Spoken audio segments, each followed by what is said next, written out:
solutions-oriented and problem-solving. And I want to thank Mr.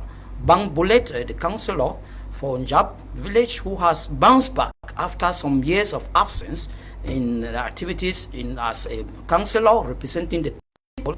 And I saw by organizing a football tournament, and just of recent, yesterday they played the finals and it was so well attended. The population that came out was so massively to receive him and the prodigal son.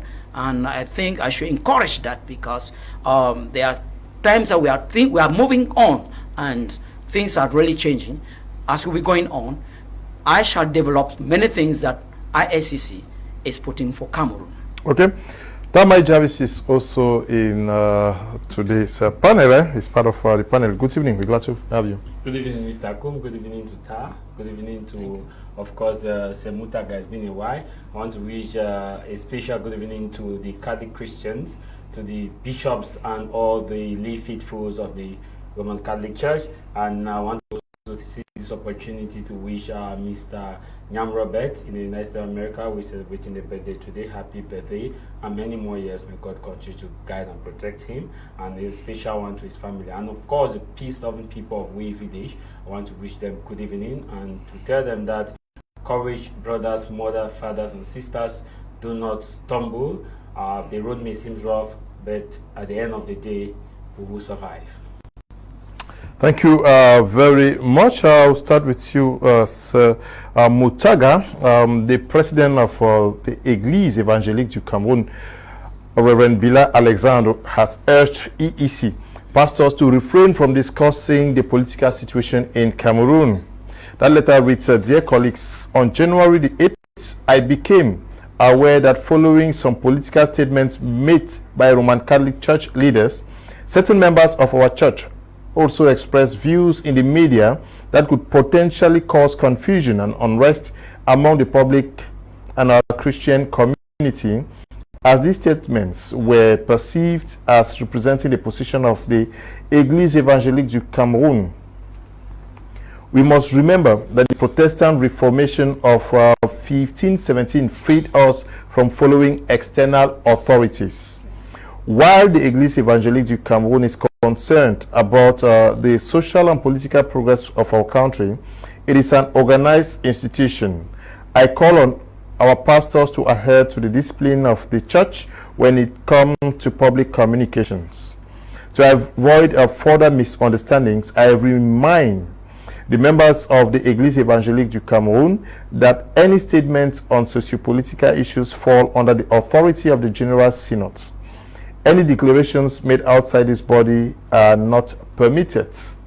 I also urge the president of the National Pastoral Care and the 22 presidents of the synodal regions to ensure that these directives is followed and respected. Your reaction to this? Yeah, Mr. Kum Leonard, if we all concord that the church is an association, it has its binding rules and regulations. It has there's the recommendations from the hierarchy to their subordinate. So, but then, I think the prime mission of the church should be that of working for the common good of the people. We are in 2025. We must bear in mind that so many Christians who have been victims of the bad governance in this nation may want to air out their grievances. And to me, I think I am not in any way supporting the hierarchy of the Église Évangélique du Cameroun, but I think that he would want to moderate on the utterances of some of the clergymen.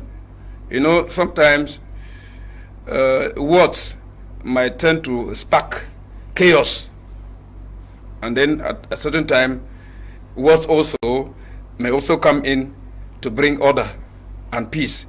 So what I think the church should be doing at this particular juncture is to use a lot of diplomacy. What do I mean by the diplomacy? They should use a lot of diplomacy in managing the current situation, that is that of registration on the electoral list, and at the appropriate moment, that's the day of the voting, they should advise the Christians to go and vote, cast their vote, make a useful vote. They should cast their vote, doing it usefully.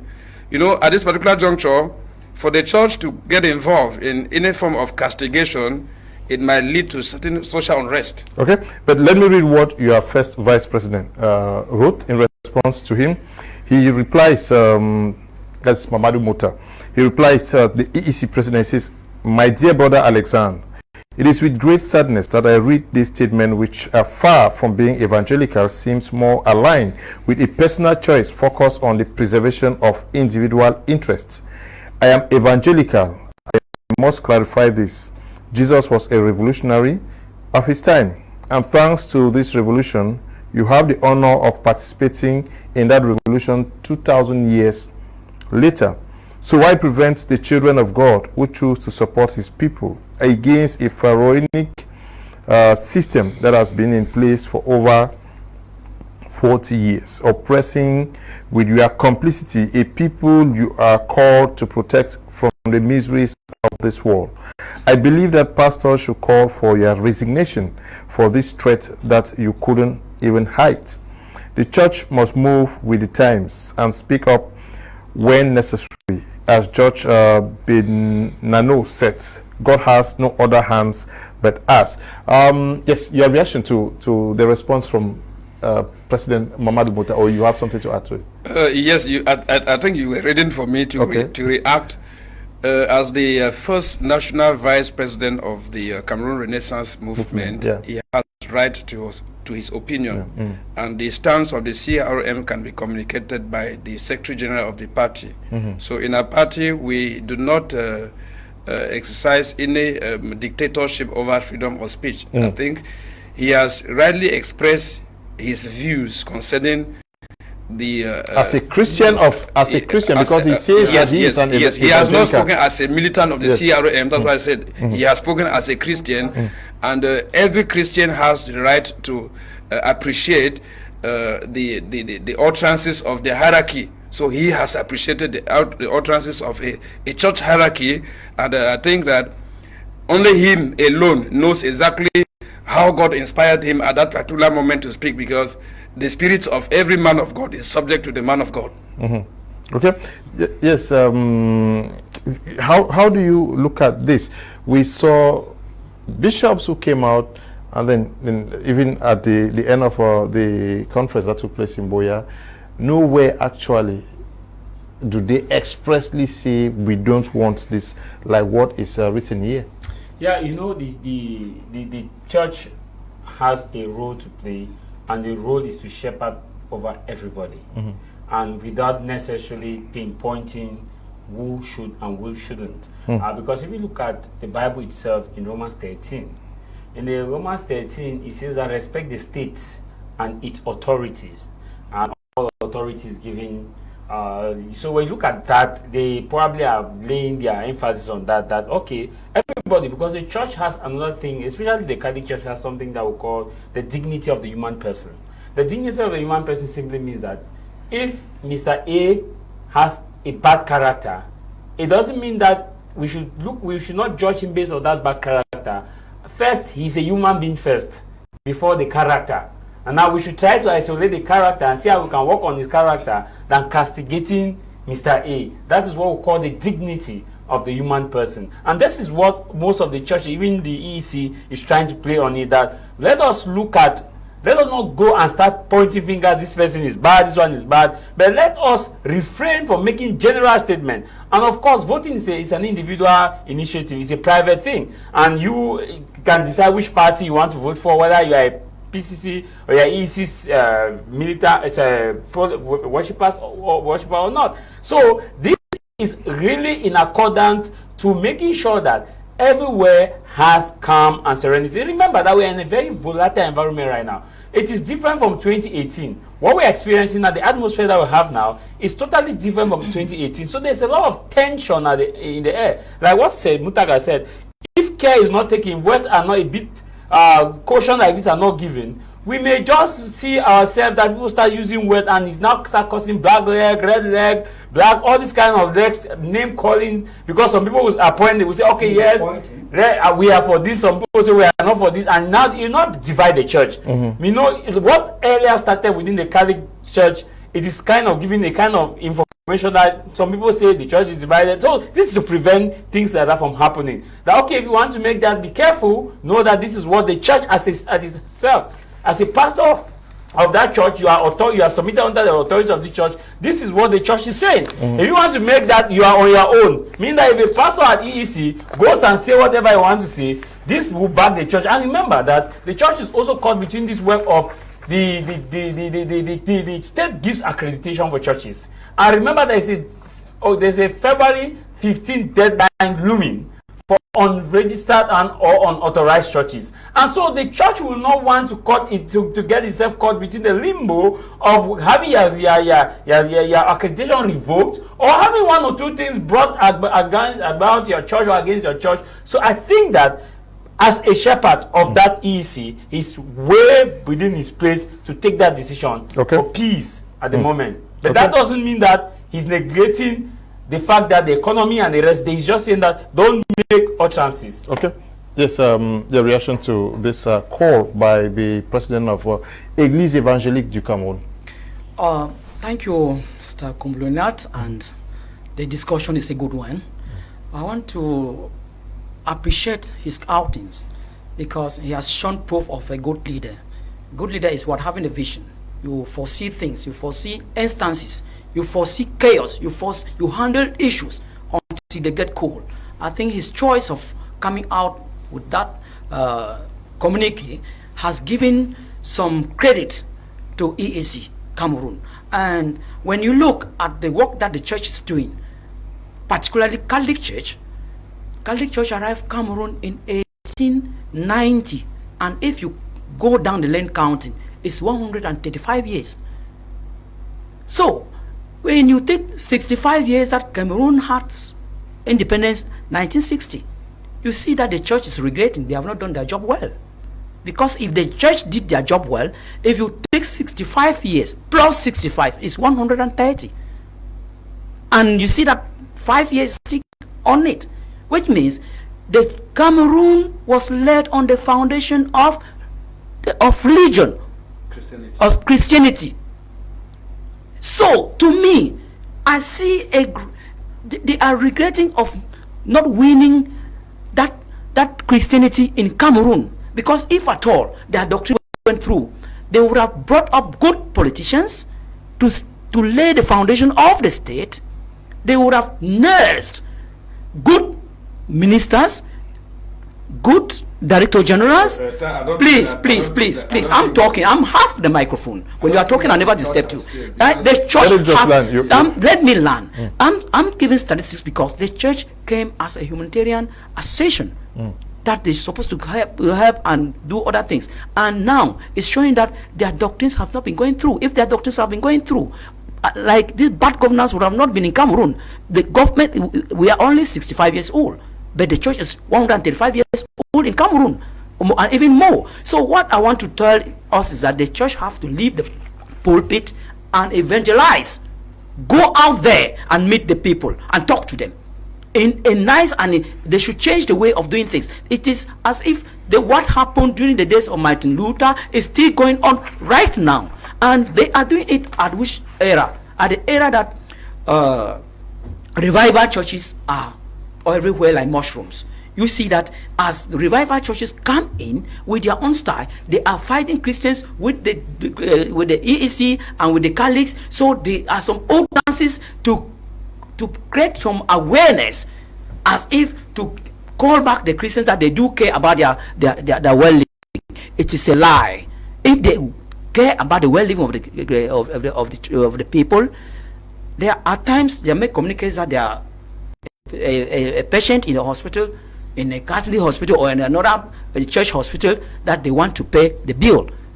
Where is that humanitarian action? Where have they put it? Okay. So to learn, I want to advise that the channel of giving information by the Catholic Church was badly chosen.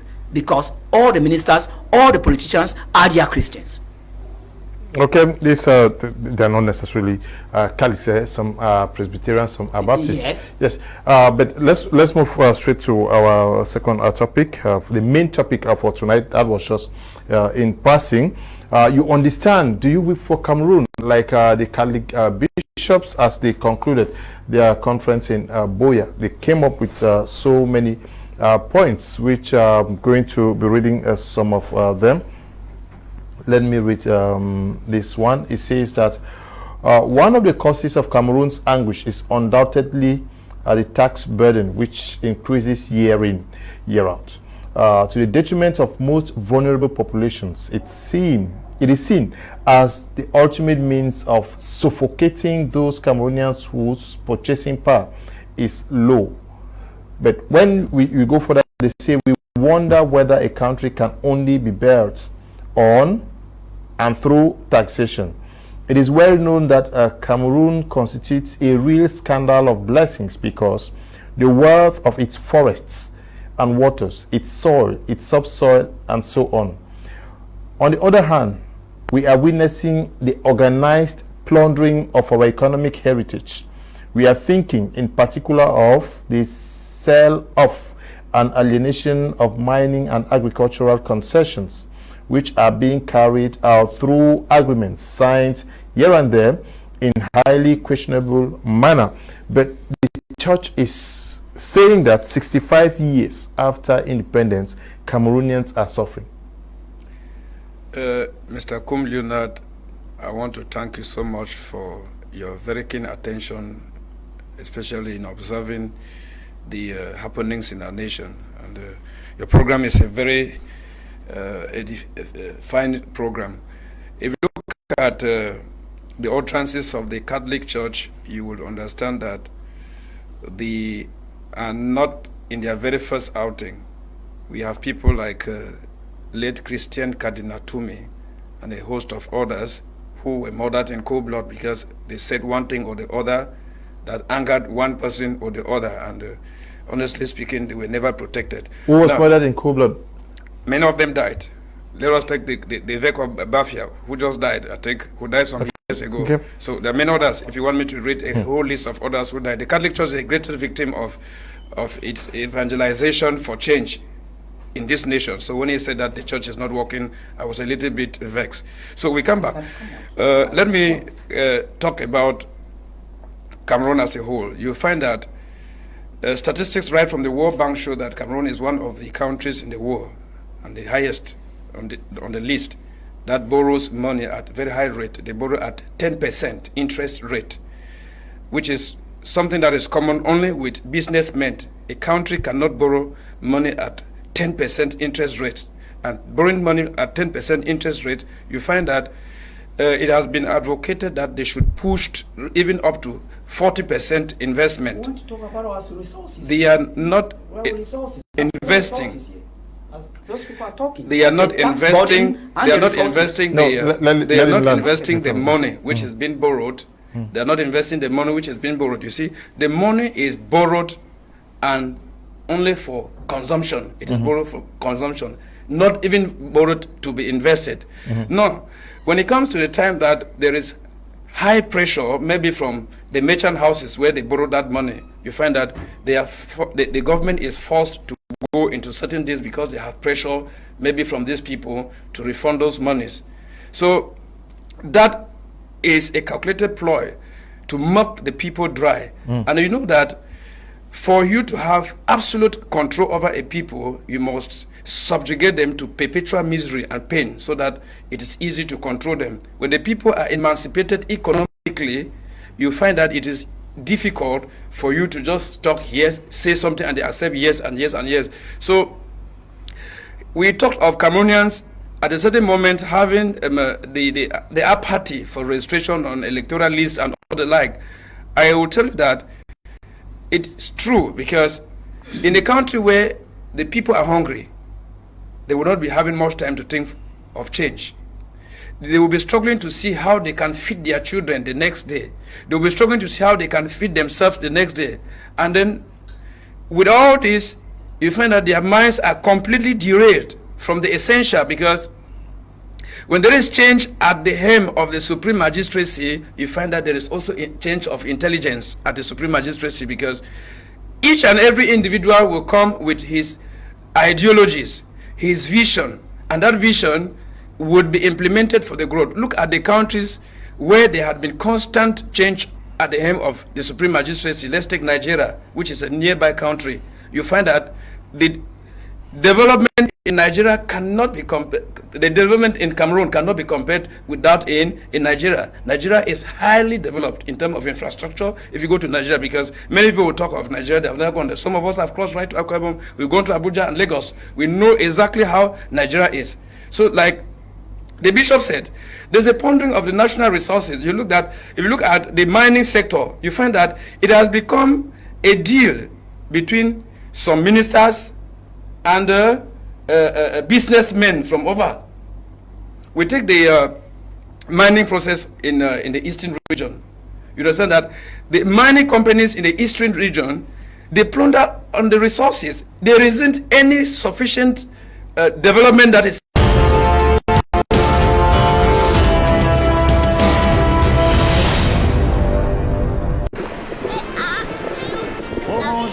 pour enfermer les fêtes, yeah yeah, avec Orange, ah ouais ça donne.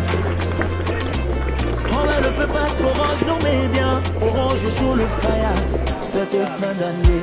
Ne fais pas de jalousie, ne fais pas ça sur le lit. Peut-être que ces gens que t'envies en plus, on seulement souscrit au bonus.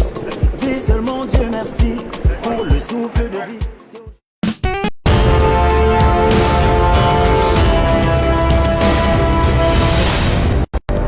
They are ruling as if they are strangers in the country, because if they are giving out the mining companies, they are giving out the natural resources like the forest. If you look at the number of timbers that is being exploited, the logs of timber of wood that is being exploited every day, and there is a law in this nation that was voted that the timber exploiting companies should ensure that they do the primary procession here.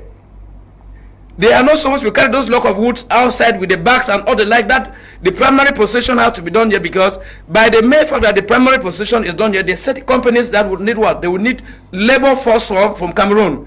It is not being done. That implementation is not being done. The people who are in charge of accrediting this company that are exploiting are only concerned with the money that enters in their pocket. They are not concerned with the well-being of the people. If you look at the statistics from the National Institute of Statistics in Cameroon here, you find that the statistics shows that 74% of youths between the age of 20 and 30 are unemployed. And this youth from 20 to 30 constitute the part of the 8 million people that there is a forecast that by the year 2026 they would be living in abject poverty. Okay. If there will be no change here in 2025 with the present regime, if the people would not die because of they say hate speech, that pastors are saying hate speech, but you don't seem to forget that we have one minister in this nation that only his utterances at times may cause a lot of chaos and vexation in the minds of the people. We have never seen the government bench sit down and then desolidarize themselves from the minister. We know him, and I don't have to quote his name because our man from the civil society, he knows exactly who this minister is. Okay. No, please. We are not naming persons here. We are discussing issues. You understand with the bishops who say, unfortunately, 35 years after the alarm bells rang concerning the economic crisis, and 65 years after our country gains independence, it must be said that we are still living in economic and social stagnation with an uncertain future. The bishop says we are stagnating and that the future is uncertain. This could also be very disturbing coming from priests who are supposed to talk about give us hope, but they say the future is uncertain. Yeah. I will begin by letting Taye understand that in the day of the Bible, until now, when God created man, he gave man that free will. He said, I've created you, I've given you light and darkness. And God said, please choose light. So the church cannot go behind every we flock. We cannot go and be flocking leaders that do this, do this, do this. The church can just play a moral role. And even in the Bible, you will not see the church in Cameroon has failed, because even in the Bible, even Christ at one point in time had this issue with the Pharisees and Sadducees, where he had to go, and even at one point in time he went physical. But it still did not change what happened at the temple. At the end of the day, we shall give judgment as individual, not as a nation, but as you. What did you do as a minister? Not as you, what did you do to Cameroonians as a human being? So to me, we cannot index the church that it has failed in terms of changing the minds and hearts of individuals. If we must index the church that it has failed, then we will say God has failed because there's a lot of evil. God has the power. God has given us that ability. Now, coming to what the church is saying, that we're supposed to give up hope, that the future is uncertain. These are realities. That is why we must not just also limit the men of God to the level of, say, in the name of the Father, Son, Holy Spirit. Amen. They understand the realities. In their household, they understand that they have brothers and sisters who are also dealing with the economy. And you must also understand that as men of God, whom as priests that they are, they also know that it is not only prayer. In Catholic Church, there's what we call both and faith and reason. And works. And so there's a both and policy in the Catholic Church, both and. So faith doesn't just go by just hearing. No. But the Bible says by doing. And so the church understands why we pray to God, give us this day our daily bread. We should also do the action by also ensuring that we do good governance. Now, when they say the nation is stagnated and the future is uncertain, it is not a lie, because they deal with Christians on regular basis. They talk to Christians, and the church has a moral role to play.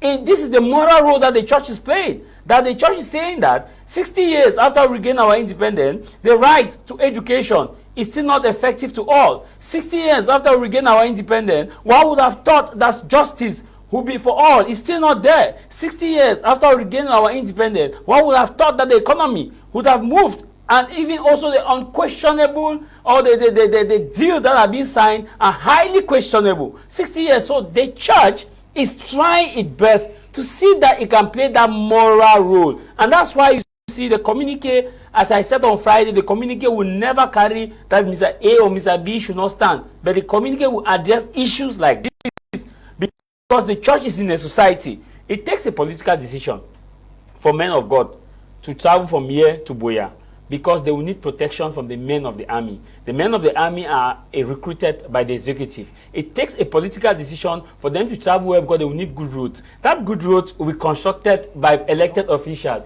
The men of God will not fly from Douala to Boya and Boya to Douala. So it takes a political decision. They understand that. And they understand that the fact that they have bad roads, they also suffer. So it takes a political, it's not just prayer. It says, prayer alone cannot do the miracle, but you must work for yourself. The Bible says, work for yourself to be approved. And so these men of God, the priests are now saying that these are the realities we are facing. That the economy is uncertain. We cannot only pray. Let me tell you, whether you go into a room fast from Monday to January, if you don't go and work, food will not come. You are only preparing your soul. The prayer is to prepare your soul, that if you meet your creator, is that you did not harm anybody. But you should also know that there's a sin of omission. Because the sin of omission, the Catholic Church says that for what I failed to do. So the church is trying to avoid the sin of omission. Because at the end of the day, whatsoever you do to the least of my brother, that you do unto me. If the nation is not moving forward, whatsoever you do to the least of my brother, that you do unto me. So if the economy is not going, that is a song the church is singing. Okay. If there is instability, the church is singing. The church cannot go physical. The church in that also communicate. Come on, take a responsibility. So while we see that the church is supposed to give hope, that's the hope that the church is giving.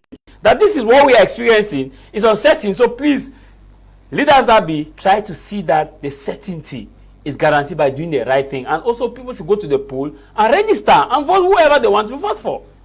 We have just been joined by Fa Evis Tayon, who is the Assistant Secretary for Communication for the Cameroon Renaissance Movement. We're glad to have you with us this evening, Fa. It's my pleasure being present here today, though we live the kangaroo phenomenon day in, day out. Any town you are, the kangaroo system is playing on you, whether you are CPDM or not. It has a total effect on you, as we are also feeling. Okay. Already I asked this question to the panelists of their reaction to the outing of the president of the Église évangélique du Cameroon, barring pastors from discussing political issues, that they should stay out of it. Did you read that communique, and your reaction? Yes, I read the communique and I understood that some men of God have question mark. I read it very well and I asked myself, there are some statements in communication that you need not send them out. Sometimes it's better you call an in-house meeting and then you communicate with the pastors. Because when you send out this kind of communique, it is a total disgrace to that president. He should hear me very well. A total disgrace of the highest order, because I have the impression he does not know the moral role that the church has to play when it comes to its Christians. You know, before then, at the periods of 2018, when some of us were manning the communication team of Prophet Franklin for blessed memory, you know, we told them that it was a wake-up call, that men of God are supposed to ensure that their Christians take part in their civic duty, which means anything that has to do with the state, be it elections, be it registering and voting, they are supposed to commune, they are supposed to communicate to their Christians, be part and parcel of that. And so it is so sad that some churches stay aloof, and that's why before then you had like some Pentecostal churches that election was not part and parcel of their agenda. They will just stay them quiet. People will go and do. They say, no, we have left everything in the hands of God. No, that is what I say, a misinterpretation of ideology. Now, when I look at this, my president so far, I said, but things are getting wrong every day. I don't know why he has technical advisors, because even in church we have what they call advisors. That even as a president, you don't just get up one morning and put a communique across. At least you consult the national executive members who should be level-headed, who can tell you, but hey, hold on, president, this thing like that, it might be misinterpreted in this way or the other way. No, so to tell pastors, because it has to do with pastors to tell Christians to go and register and vote massively, it's not a crime. So when you tell them to stay off it, it becomes a problem. Any pastor for this evangelical church is supposed to tell the Christians that the destiny of the country in terms of decision making also lies in your hands as a Christian. They are even supposed to tell the Christian to pray while making the choice, so that they can get Holy Spirit in them that will tell them, take A or B. The Holy Spirit is take B. Okay, you take him. It's the Holy Spirit that has told you that. Don't tell you take A or Professor or whosoever you take. So these are the education that we are supposed to get from those of communicates. Now, when you look at, you see fear factor. You see that president, for fear of the outcome, for fear of the unknown, just as he sees the Catholic Church taking a stand and withstanding the wrath of the government that it could come from any direction, with government coming left to right, they take their stand. I think they are simply, that's why I say there are intellectuals and there are intellectuals. When you look at the Catholic phenomenon of getting through to become a Reverend Father, it's equivalent to a PhD. When you look at what they go through in terms of studies, they study holistically, including African religion. They study Buddhism, Hinduism, and all the like. That is why when you go through the priesthood, if you are not intelligent, there's something wrong with you. Now, with some other formations, I don't want to blame them, but if I see their communique looks like they have half-baked formation, because it is abnormal with that kind of communique. It means that you have already caged the mind of a particular of your men of God, who now know that if they even just tell Christians, please go and register and vote because it's their civic duty in order to change this country. If they gets to this kind of communique, it means you'll be punished. They will term it as violating the order of the president. Before you know it, you can be sanctioned in one way or the other. These are things we must not encourage.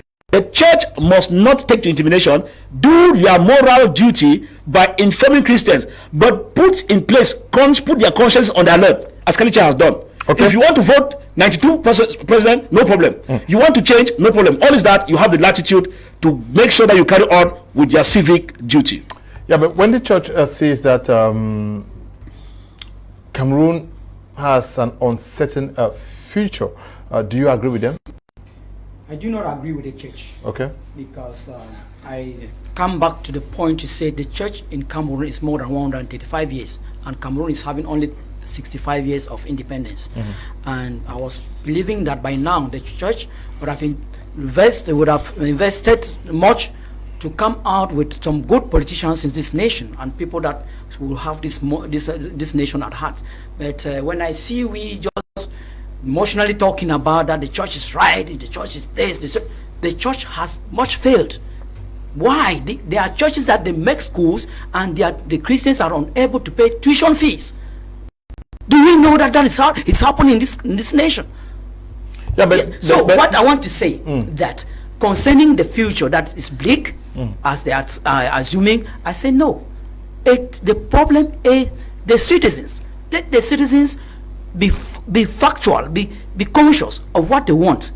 We should not be making as if this is the first time we are assisting in elections. We had elections, presidential election in 2018.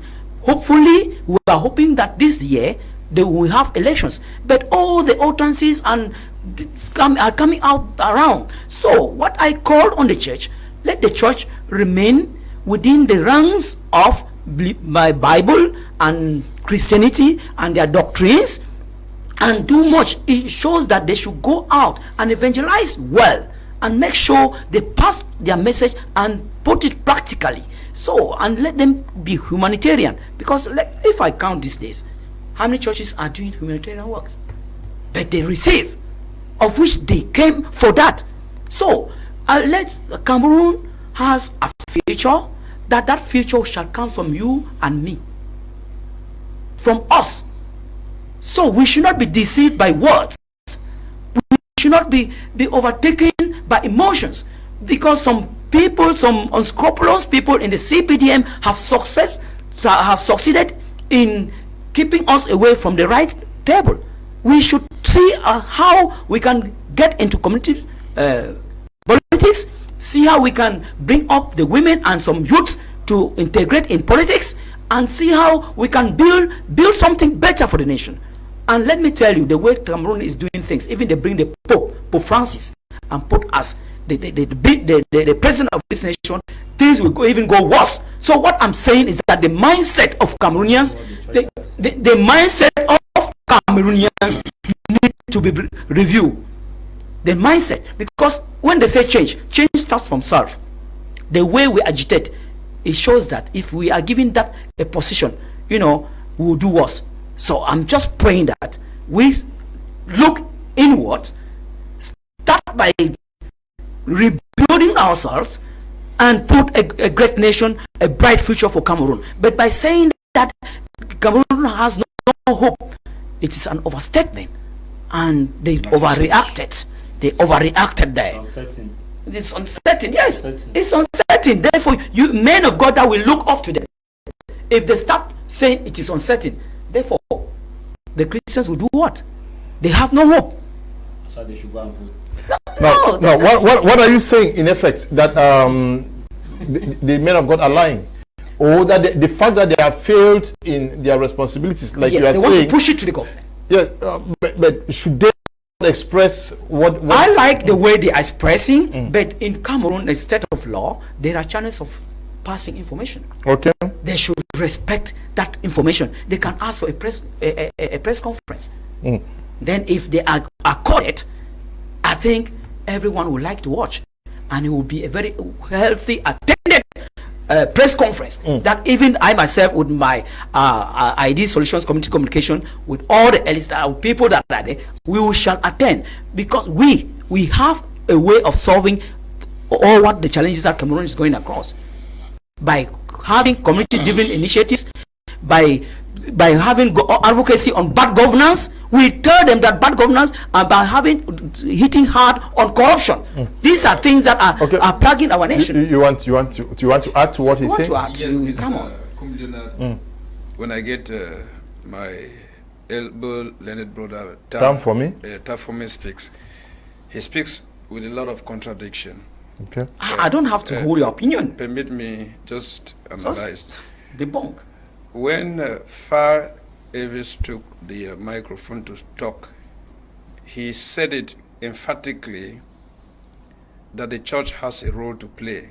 And we know that for years and decades, the church has allowed itself to be bedeviled by the words of demagogues, whereas the church has a primordial role to play. They're supposed to allow In politics. So when you hear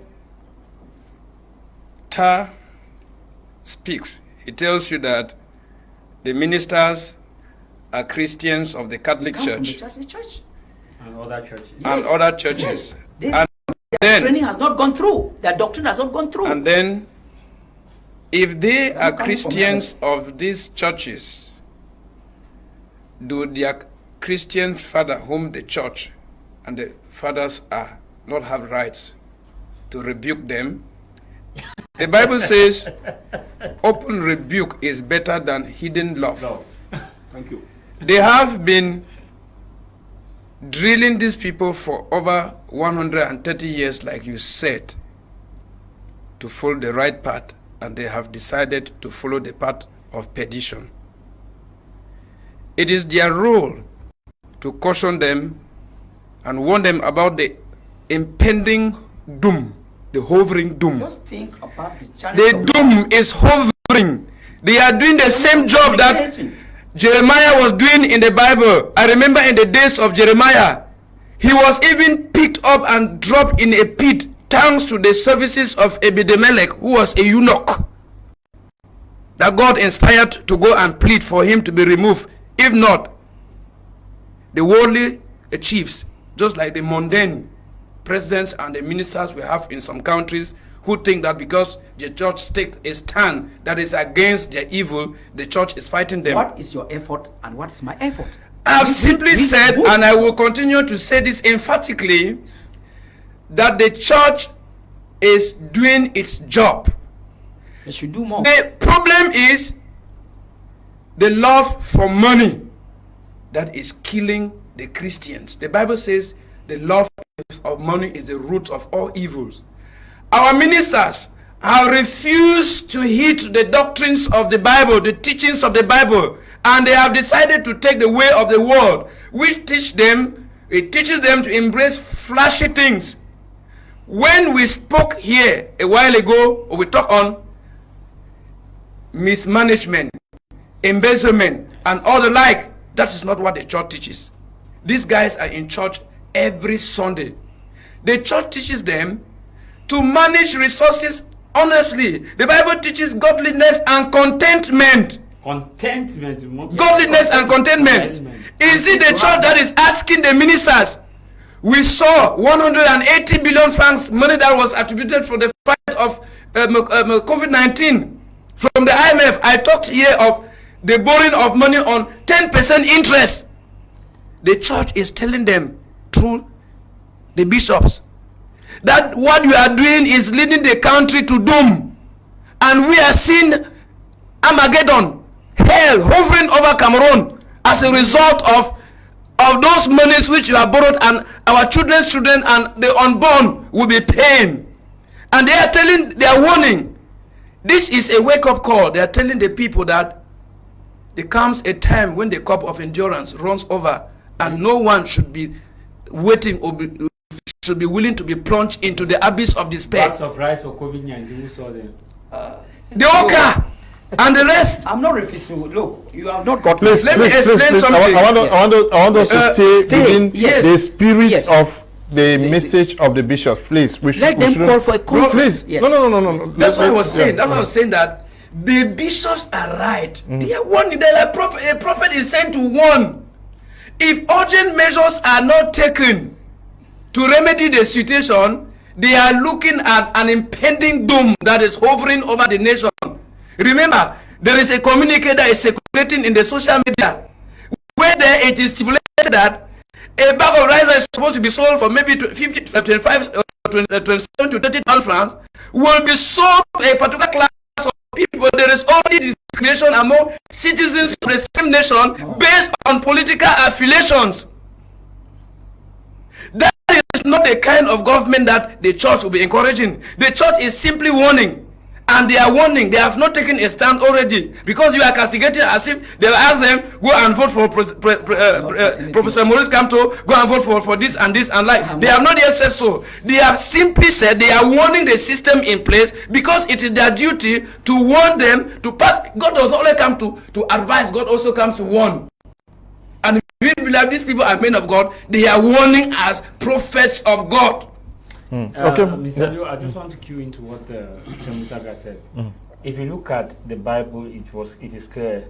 And when Tar says that the church ought not to have taken that stand, let us go to Egypt. Moses was raised. Moses went to Pharaoh and says, this is what God has commanded.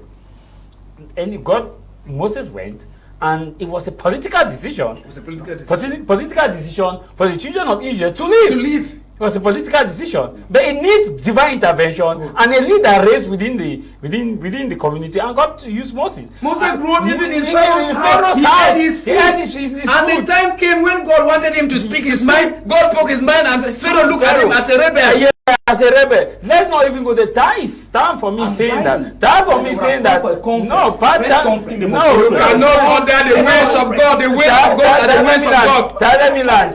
No, let me land. You are saying that they should call for a press conference. I think they released a communique to the hearing and the readership of everybody. It was not Nicodemously given out. It was sent out where anybody can read and have a right to reply the church through each diocese that you think any of those bishops are signatories to. As a civil society, you people have that constitutional right to get this document, analyze it paragraph by paragraph, and reply the church, and also circulate for better apprehension and consumption. The one thing I'm saying here, the church here is not indifferent to the realities of what is happening. The church is we. That's why in the Catholic Church, we, everybody. That's why when you hear the church says, remember, Lord, your church spread throughout the world. Bring her to the fullness of charity. All of us spread throughout the world. And in it, you cannot remove politics from social teachings, and that's why that is titled socioeconomy. So you cannot. There's what we call the Catholic social teachings. They believe that man belongs to a society, and this society is governed by a class of people who are elected in good conscience and morals and values. And that if you say the church has failed, therefore you should also index the schools, because when we graduate, they say you have been found worthy in character first and in learning to be awarded a degree in A, B, C, D, E. No school has failed, no church has failed. It is an individual decision to whether to heal or not to hell. However, no, it's not a system. It's not a system. I am not a failure, and I don't believe those who went to the school. No, I'm not. It may have had some challenges. Let's limit ourselves. Let me land. What I'm saying is that the church has taken its time. This is how the Catholic Church functions. I don't know if you're a Catholic or not. This is good. This is how the Catholic Church functions. The Catholic Church has the social teachings. The social teachings, before the social teachings, the Catholic Church has what is called the different association. These different associations are also from the different association we have what is called the laity, the congregation. Yes. Now when we sit and we meet your Reverend Father, these priests we have Christian communities. Each time they go for visit to Christian community, this group of people tell you, Papa, think and worry. Papa, now the situation is Father, and they know.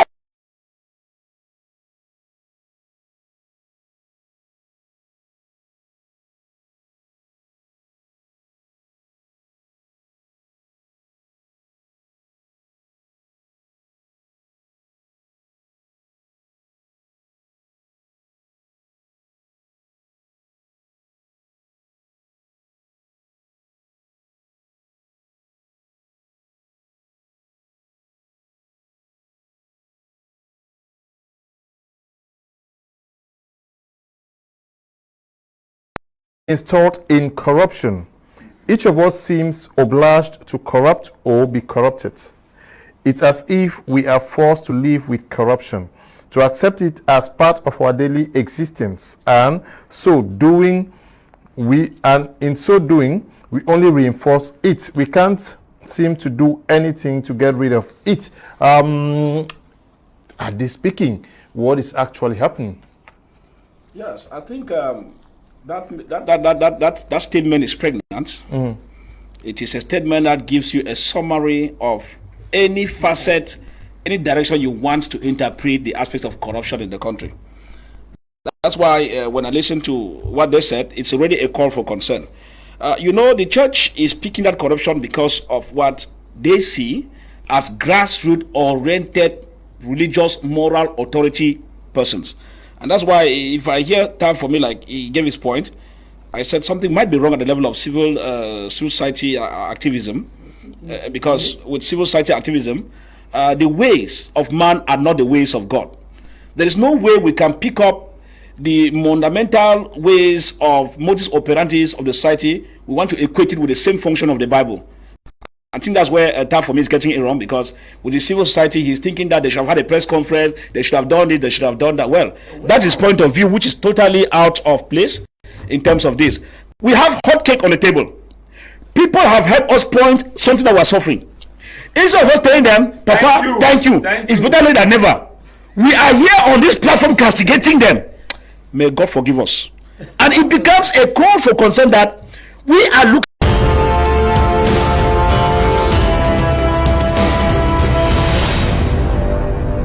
Everybody in the quarter was already sleeping. Then we just heard fire, fire, only to reach there and it was Gengo telling people, I have won! That's how everybody became hot. It's gonna be hot! Millions! Smart TVs, tricycles, and 4-wheel drives to win by subscribing to an Orange Bonus Bundle on #111*1# or make an Orange Bonus transaction on #150# or via the Max It app. Orange.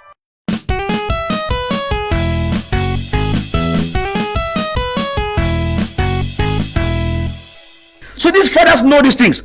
These are the things we should be holding.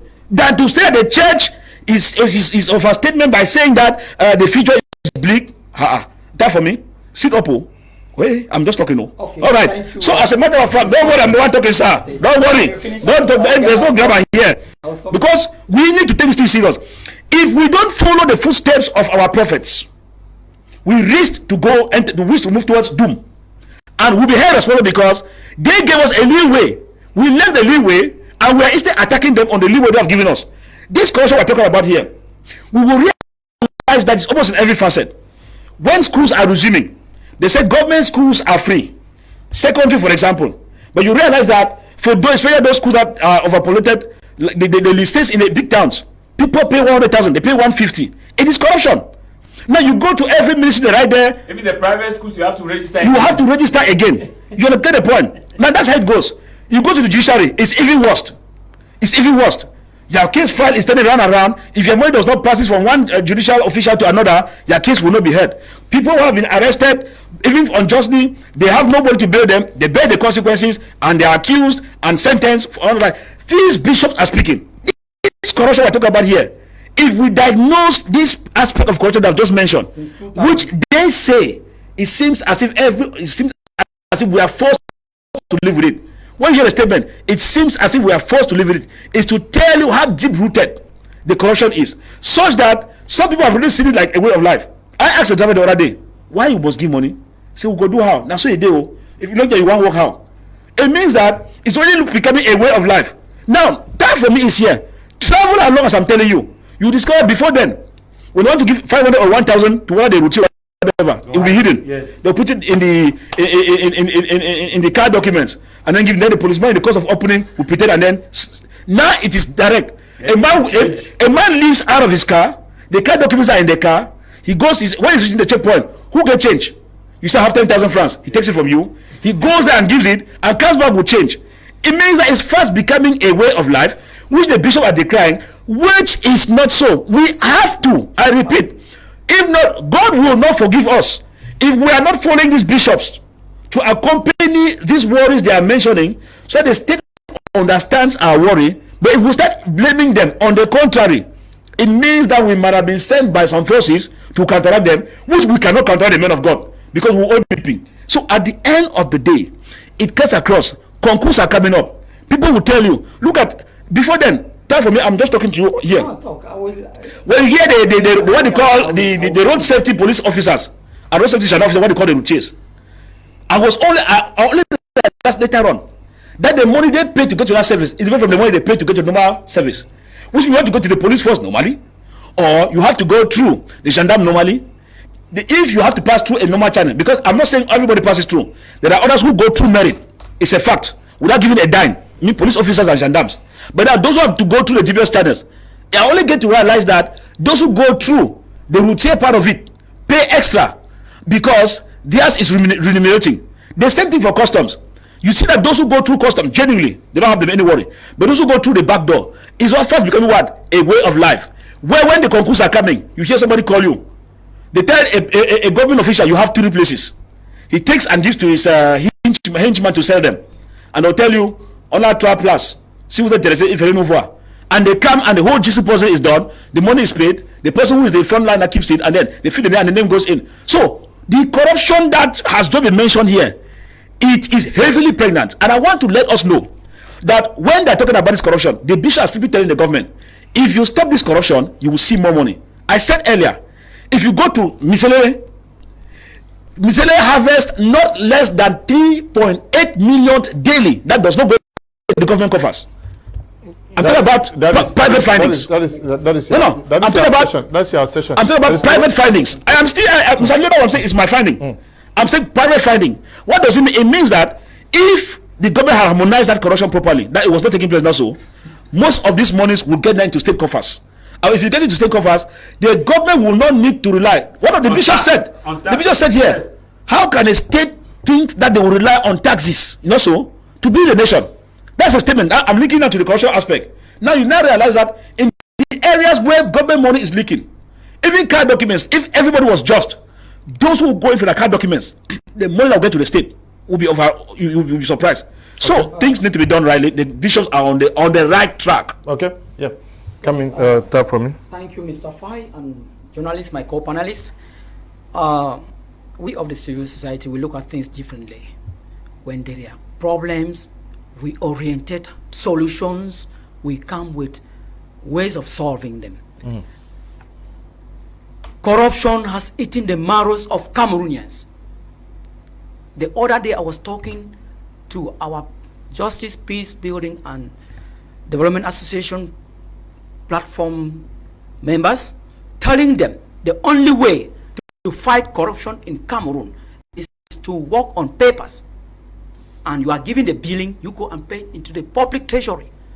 So talking, just assuming it's from 2000, what have they done? We look for solutions. We don't come on making dubious statement again. So we are working towards that the state should bring a system, a modern system, in a way that if you, even in the court, you are charged for offenses or to pay any fines, they make a bill, you go and pay in the public treasury, even at the road, the public coffers. So if this system is implemented, the corruption system will reduce. And when you say, when traveling, they will stop a car, they will go out and pay money. At times, they are the passengers saying, go and pay that, let's go. So you, the citizens, are encouraging corruption on daily basis. But we see it differently. We are saying now that with our system of looking for solutions, let's stop encouraging corruptions. If anything comes up like that, let the person show his books, his identity.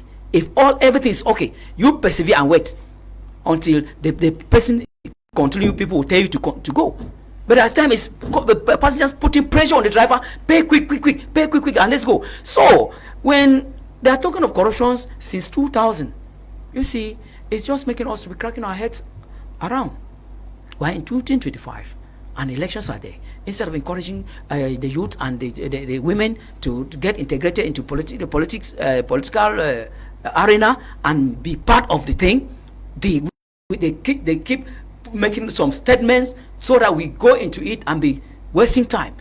This time, I am just encouraging the youth and everybody who has not registered to go and register so that you be part and parcel, a participant of what we are calling on. And the change should start now. You should not wait, because at any time the President of the Republic will be calling on political call, and if he calls for that the call, that is all. They will stop the registration. So it is for everybody to go and register and be doing those killing this nation are those meetings, those associations they call they are political.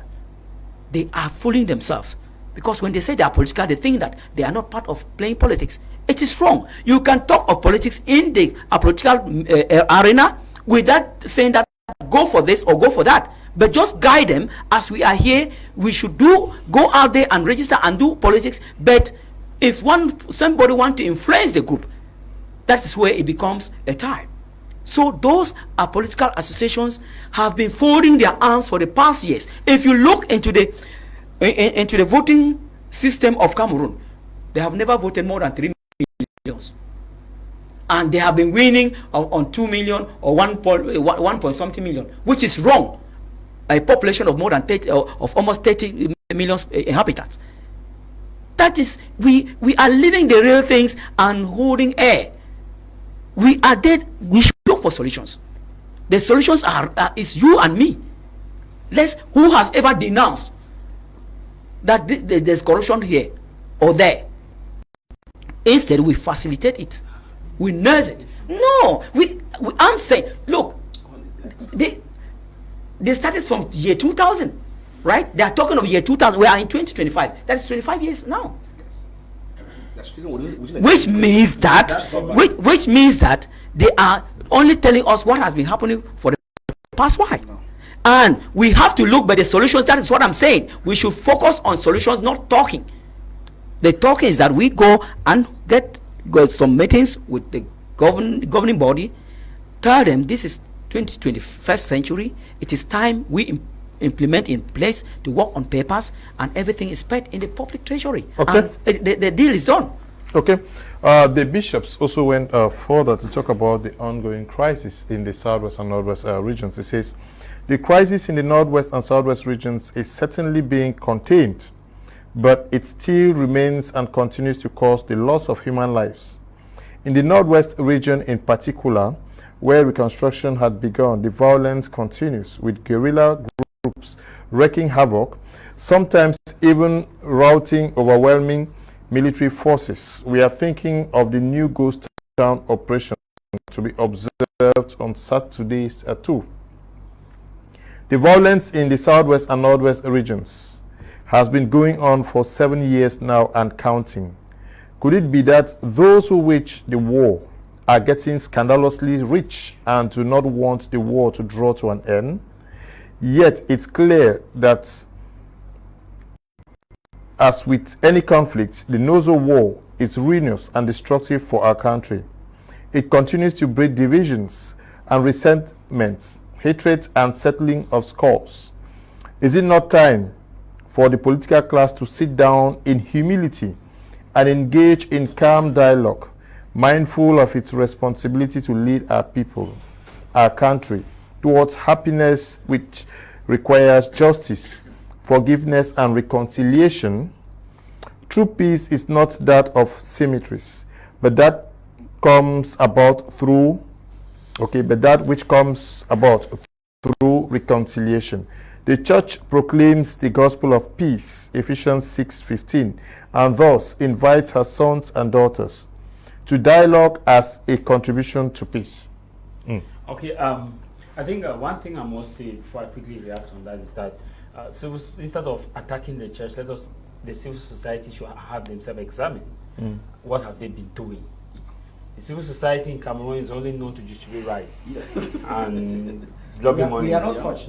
I say civil society. I'm not blaming you. I'm not saying you. I'm not indexing you, star. What I'm saying is that if you ask, we are in a political election year. Ask civil society how many polling stations do we have. They will not tell you. How many polling units do we have? They will not tell you. How many areas has the number of vote where it can easily be determined. They will not tell How you. many youths have they How many? mobilized? No, don't even go to that mobilization done. because these are voters' education that they need to give. Mobilization is being They done. need to give the voters that okay, you have accreditation is also that also needed. Let me land. Yes, This you that, have been- that, no, that, let me land. You don't, I'm not sure you need accreditation to give the number of polling units that we have, the number of polling stations that we have, No, so that this is voter education. The public should understand. This also, if you ask the civil society to tell you the number of electam bureaus to register, if in case you don't want to move around the quarter just to go and register, they will not tell you. But these are education that they ought to have come up with a handbook and be educated and be going to the media to get time and educate the public that this is it. They are not. They are there attacking the church. That the church. We have been doing that. Let me also conclude that before I want to answer the question. No, I want to answer the question that my boss has raised. I want to also call the civil society attention in that they have not been able to tell us what is to teach our mothers what is the function of ministers and the function of members of parliament and senators. Because when election comes, members of parliament will come and tell you what the state is supposed to do. Who will construct this? Who will do this? Who will do that? Senators will still come and tell you. Senators who are also voted indirectly will still come and tell you that who will do this, who will do that. Mayors will tell you who will do this. Take for example the case which is happening now in the reconstruction in Bamenda. The city council is reconstructing. The municipality is reconstructing. The reconstruction is ongoing. Now the state public works, the regional council is reconstructing. Now you also have urban development. Who is doing what and where and how? Civil society. Let me answer now the question. ISCC the question is saying the people should be accountable to their voters. Civil society should be accountable. Let me answer the question. I'm not saying no. No, Go ahead. Daddy, we hold them to be accountable. Yes, go ahead. Daddy, you said that we should not interrupt now. Go ahead. Okay. Let me just land, Daddy. I would like to meet you next time. Okay. So, what my boss has read, the church is not indifferent to the realities of the Anglophone crisis. The church has lost a lot of people as far as this crisis is concerned. They are men of God. The church has lost a lot of people. A lot of priests have also been taken for questioning and subjected into difficult situations, which the church has to come in to get them bailed out, thanks to the powers. But now there have been Christians who also have not been able to have this benefit by the fact that they are just Christians to come out from the dungeon. So what the church is saying is that the church said, is it not time for this group? Is it not time for a political class? It did not say the political class to actually, in all humility, come down and dialogue there, because real peace cannot be gotten from cemeteries or graveyards. Which means that in that word, it means that even if you kill everybody, you cannot bring peace. It cannot be gotten from graveyard. Even if you do whatever destruction, you cannot bring peace. Political class, including those who are in the bushes, who say they are, everybody is in the political class, because whatever they think they are fighting for is political issue. Is it not time for them to sit in all humility and to understand that real peace can be gotten from reconciliation and dialogue? Which means that the church is acknowledging that the national dialogue may not produce the desired result, and that's why they gave reference to the existing ghost towns. They start with the ghost town. So the church is now actually calling to conscience, and I believe and I see political parties ought to cue from this document of the church and now come in above all civil society. The church is talking about God, the civil society have not been talking. If the civil societies have been talking, I say civil societies. I'm not saying you alone, Daddy, I'm not saying you alone. I'm not saying Daddy, I'm saying like Daddy, the church has come out as College of Bishops. The church did not come out as Boya Diocese, Budwala Metropolitan Diocese, College of Bishops. Yes. Who sat? So we should have the College of Civil Society. That also, we have seen that in Nigeria. We have seen that in Nigeria. Nigeria civil society are playing an active role. So in the Anglophone crisis, the church has given a simple diagnosis. The church said real peace cannot be gotten from cemeteries, which means that authorities should understand that it is not the number of people that you neutralize that you can bring real peace, but it can come from reconciliation. Humility, sit and dialogue, because all of us, we are within the triangle of the beautiful Cameroon that we so desire. And so that is why you see the church will always stand for a principle that stand for what you believe, work for what must be done, love each other in all that you do, till all my people are one, and spread the peace, let the world to know the right from wrong. And that's what the church is doing, which is the church is one. The church is holy, and the church is apostolic, means that you and I, we are one. We are created in God's image and likeness. We are holy, means that all of us are created by supreme being. We are apostolic. Okay. That's what the church is saying here. Okay. The violence in the southwest and northwest regions has been going on for 7 years now and counting. Could it be that those who wage the war are getting scandalously rich and do not want the war to draw to an end, but end by saying true peace is not that of symmetries, but that comes about through reconciliation? The church proclaims the gospel of peace and thus invites her sons and daughters to dialogue as a contribution to peace. The church says enough. We have lost enough persons out there. We want peace. And the statement, could it be? I love that statement, could it be? Scandalously rich. Scandalously rich. They should hear very well. All the stakeholders listen and listen very well. A to D, hear very well. And all the stakeholders hear very well. This statement is pregnant.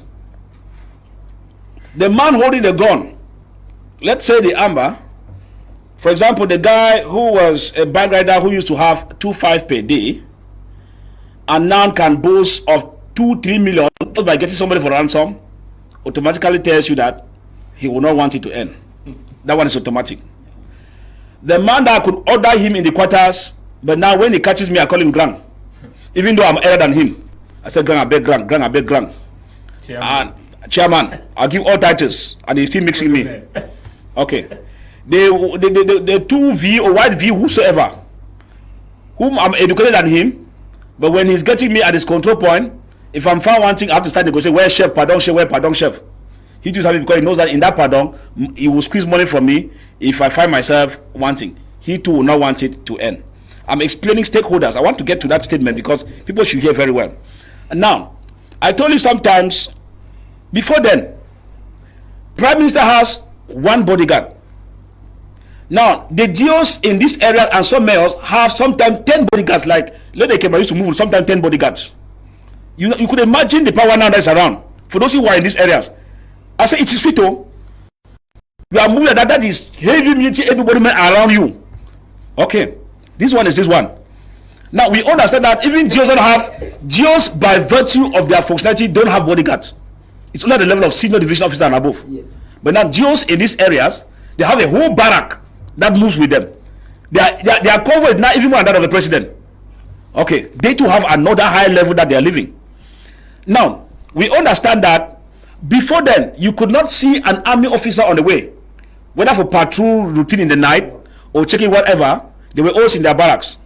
But today, you know that the army a vehicle can stop you, see some youths, a little bit poorly dressed, stop them, give me a phone. They go through, and you see 1 or 2 images, bam, they start intimidating before you know it. They are in the car, they go around until they do money transfer. They stop at the call box place, they withdraw the money from their phone and then give to them and drop down. Now, you will now realize that we have a handful of them who are constructed. Many have already constructed. Okay. Our military courts, northwest, southwest, including those in Yaoundé, before then, they were not very charged with work. Now you could understand that now work has come. It's a matter of millions passing around, depending on whether you have hostility against the state, where your accusation is based against on patriotism, insurrection. When you look at the way the accusations are coming and are heavy, that's how the money too that you have to give, if you have to pay yourself, is also heavier. Those that cannot be negotiated is transferred, they are transferred to Yaoundé. Monies are transpiring. When people don't even have the money, but they can cough out the money to bail themselves out, more money is coming up. The police stations in these areas, the Janaberi brigade in these areas, many litigations are coming up.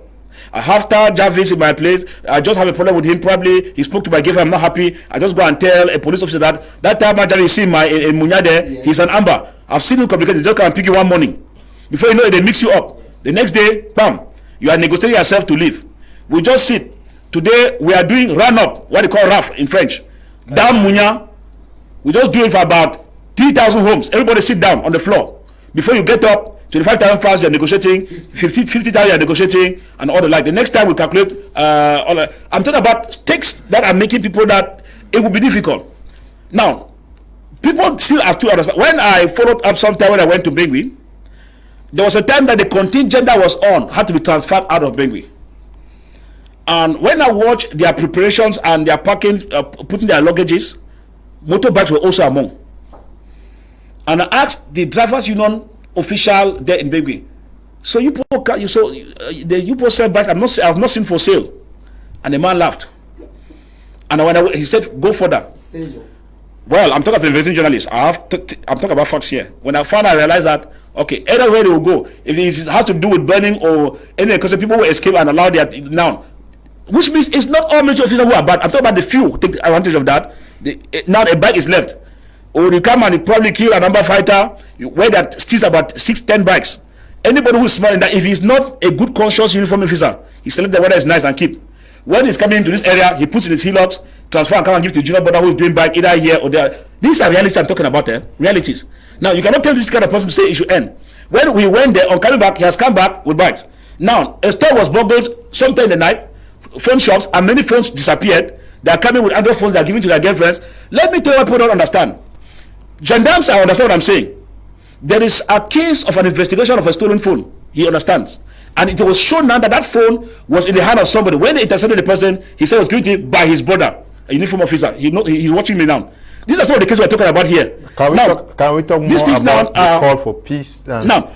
Yes, the call for peace is stemming to all of this. Now I'm saying that the call for peace, Mr. Leo, we're analyzing this because will the call for peace come easily? Now, it will not come easily. Why? Because, like what the bishop has said, could it be? And the answer now is yes. Yeah, that was because it's delaying it's in the rhetorical questions. 1, 2, 3, 4, 5, 6, 7. Now, if you look at it, you are only on could it be? Yeah. You are not looking at the other. No, Mr. Leo, yes, the could it be is what. Could it be is what will give birth to this what we're talking about here. Because if you are talking about the call for peace, almost 10 lines. And the one line is only one line calling for peace.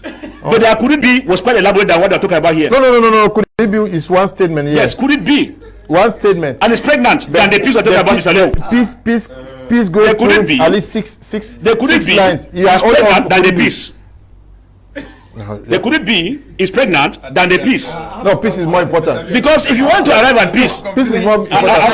Let me just wrap up. I'm wrapping up. The truth is that getting to peace, if we don't diagnose some of these things, we'll all be doing cosmetic. You have already raised this issue. How do we overcome them? Because they say could it be, but they end up by saying that there is need. The overcoming is simple, Mr. Leo. The overcoming is that if you let these people who are benefited, I just mentioned, to lie low and leave their benefits, the peace, you see the peace now. No, and on the spot. No, he's the one talking. Okay. Yes, come in. Yes, I think that. I think that Far Avis has spoken elaborately on this particular topic, even though he was right on the. Could it be? That was my topic. Could it be? You know, the kangaroo man likes. Could it be? Yes. Especially things that have suspense. So, like he was saying, I always used the book of Jeff Archer. Not a penny more, not a penny less. He said, making $1 million legally is difficult than making it illegally. And many people see in the crisis that is going on in the Northwest and Southwest region as a source of avarice. So we must avert that. That's a gospel truth. The CRM has always been of the opinion that the way forward for peace to return in the Northwest and Southwest region is through a meaningful dialogue. And after the monologue in Yaoundé, which many of you here would bear in mind that the surrogates of the regime call it a dialogue, a national grand dialogue, there were a lot of resolutions that were taken, among others. One of those resolutions was for the release of the Anglophone detainees who are littered all over the prisons in Cameroon, deported illegally to Yaoundé and to other prisons. I've always said that the person that calls a feast, that organizes a feast, knows exactly how long it would last. Because he's the one that puts the hand in his pocket, he pays the master of ceremony, he buys the food and other items that are needed. They are the right people who stood and advocated for the Anglophone problem, even though it escalated into a crisis. They are in the prison. We have them in the prison. Some of them, like the Mancho BBCs, Tengali Felix, and the rest. If these guys were released, I think following that Grand National Dialogue, there would have been a legitimate reason to talk of maybe the way forward for peace. That's why you see, I will still say it's cynical to think that the church has failed its mission in this nation, because the church has always stood on the part of the people, or has always stood by the people, not on the part, has always stood by the people. That will be with them. Christian Cardinal Tumi of blessed memory. I'm not of the Catholic faith. I'm of the revival churches. As an evangelist, I think sometimes we are even against the Catholic Church, because we think that most of these people that have caused untold pain to the nation are Christians of the Catholic Church. But when we look at the way the Catholic Church has been condemning the actions of those in power, you find that the Catholic Church is not part and parcel of their evil. So there is no way to blame the Catholic Church. The Catholic Church has always remained its regaliant role, that of preaching against evil and advancing the gospel of Christ. It's just that some people who look in money as the source of their salvation have missed the path, because money cannot grant salvation to anyone. We all will stand before God on that dreadful day of judgment to answer for all our deeds on earth here. They have been talking. We talk of the release of these guys in the prison. There was a purported Swiss dialogue. There was a Canadian mediation. We should not forget all these things. They came and they were quite salutary. There was a euphoric acclamation. Yeah. People embraced all these initiatives.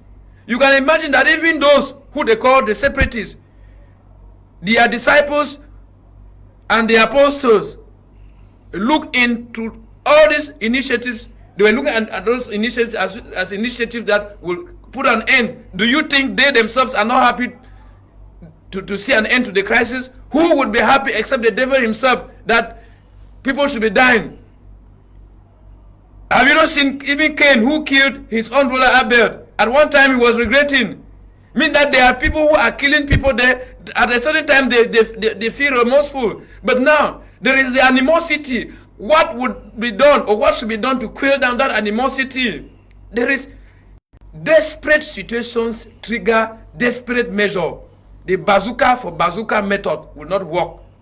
Where you hear sometimes the president of the republic will say there are people in the bushes that have already come out. Those who are in the bushes and they don't want to come out, I tell you, their doom is near. Now, but the president consistently have said we are giving an olive branch. Why will you be given an olive branch to somebody who has wasted the lives of 6-7 persons, and then the one who only went into the streets in Bamenda in 2016, 2017?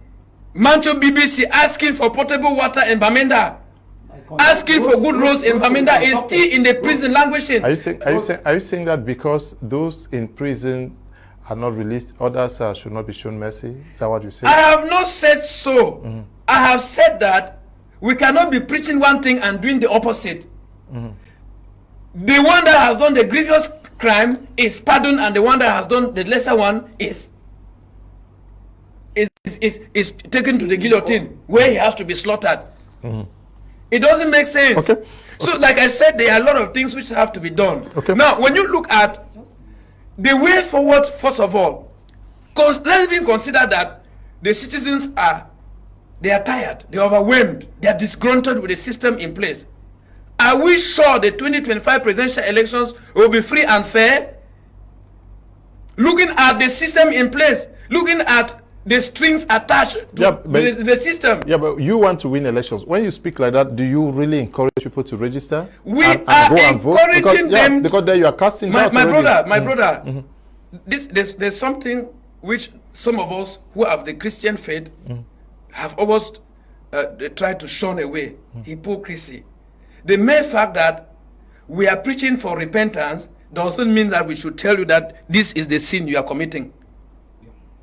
We are saying that the regime in place, even though we are calling for change of power through the popular means, which is the ballot, the regime in place still has enough time to ensure that there's a consensual reform of the electoral system to ensure a free and transparent election in 2025. And that's why we encourage people to be racing, but still having our hands crossed and praying like the Catholic Church is doing, that those who are in power, who are Christians of our churches, should understand that the people's life matter more than the power they have hooked to, using unscrupulous and unorthodox means. Can we get back to what we are discussing, which has to do with, I'll say with the bishop, say, is it not time for the political class to sit down in humility and engage in calm dialogue, mindful of its responsibility to lead our people, our country towards happiness, which requires justice, forgiveness, and reconciliation? Yes, thank you, Mr. Kum Leonard. The way you handle your program is so attractive, and I love that way. And actually, the way you moderate is so nice. So thank you. Another dialogue, yes. It has measures of getting government to come on another dialogue, because government officials are harvesting a lot in this crisis. They themselves don't want it to end. Let this truth must be told. They don't want that the crisis should end. You see, those people that are sent into Northwest and Southwest, they change, their lifestyle change. Their family lifestyle changes. So how can they want that the crisis should end? Even those in government offices, and they are benefiting a lot of things, that because they are in the crisis zones, crisis regions. Each worker, each civil servant is benefiting something. How can they say it should stop? The only measure, the only thing is advocacy and diplomacy that I'm pleading to our brothers to see with the communities. Because coming up with the communities-driven initiative, it is that each community should sit down, discuss with their people, talk to them, show some love, and it is only through this means that we can get back and reconcile. It will not end there, because ISCC, ID Solutions Community Communication for Justice, Peace Building and Development, holds it that public-private dialogue will accompany it. That is what will drag the government to table. But if it is just holistic way, the government take advantage of it and continue writing names and sending to people, continue writing their names and sending to Yaoundé. There will still be councillors, there will still be parliamentarians, there will still be lord mayors. So we are pleading that let us take ISCC a branding, because what we are doing, it is of the UN department most favored program, that if the communities are sit together and try to point out some things, most like Mancon. We are intending to start with Mancon, because Mancon is the most heated place in Northwest region. Even when they talk of Southwest, they are only holding the hand of the legs of Southwest. When they talk of crisis, they talk of Northwest. Yeah, but the bishops themselves, they mentioned in the Northwest region in particular, they hinted on it. Therefore, you are accepting what I'm saying. So, in the Northwest region, the crisis just came and touched some certain things that were already happening, like land dispute, like being an heir to a family. You know, people are settling scores. People are like, if you just point a finger and yours is finished, you are following a girlfriend, and that one is, they just say no, it give you an offense, and you are finished the next day. Meaning that we need to look into our conscience and be mindful of what God has created us to be. So I'm just pleading that it is not the matter of Yaoundé knows that even they finish Northwest and Southwest, they can even take Chinese and come and put there. They are evil. Yaoundé is evil. What do you want me to pronounce? Please, that please. I'm saying. Can we be civil, please? No. Yaoundé. When I'm saying Yaoundé, I'm saying the regime. Yaoundé is home to so many persons. Yes. Okay. So, to be precise, like, I'm saying the regime. If they say Bamenda is, you are going to get angry. Yes. Yes, I should talk of the regime. I'm sorry for what I just said. I should talk of the regime. The regime is more evil, because if at all they want it to end. I'm sure Even presidential. I'm sure there are nice persons also Yes. working within the regime. They are nice persons. Yeah. Yes. But The little ones. Let me learn. You went to Yaoundé the other day. I'm sure it's a Yeah. government service that government service we should not be too general. Yeah. Okay. So I will say that some unscrupulous individuals in the government have taken us to this stage. Instead of telling the president of the republic that Bamenda or when they go to southwest or northwest, the crisis is not controlled, they say the situation is under control, and that is what has been keeping us away from the solutions. So what I'm pleading is that the government, even the president of the republic, he has powers. Presidential clemency. Yeah, but when all your attention is on Yaoundé, it gives the impression that, okay, when we talk about the Swiss talks, we have factions of the separatist movements which did not endorse, who were clearly against the Swiss talks. The Canadian talks also, we have factions of the separatists who were against the Canadian talks. Yes. And remember that even when Cardinal Tumis was coming up with please when the major national the all Anglophone conference, most of the separatists said no, you have been paid to organize this now, but you talk as if, okay, the other side, you are not talking to the separatists because the bishops are talking to everybody. I'm talking to the separatists because the separatists come from communities. To them. They come from communities. So the only thing is that each community, and this community, they know them. They eat and drink with them. They know them. No, but the leaders are out of the country. Even the leaders are out of country. The base, the grassroots have solutions to things than sitting out there and manipulating back home, people back home. It is time that we become conscious enough and know the pains we are going through. Because the pains we are going through, those people out of the country, there came a time that they should not go back to school. But why their children were going to school? There came a time that they should not do the Monday ghost towns. Why they are enjoying themselves there? They on Saturdays they say there's no ghost town. Why they are enjoying that time? So this thing, it is because what Mr. Tayon spoke here, the analysis he gave, it is what people are relying on to keep the crisis ongoing. Okay, that is that phrase. Yes. Okay. Yes. Could it? If the bishops could it be? The bishops are asking. The bishops are asking. The bishops could it be? Yes.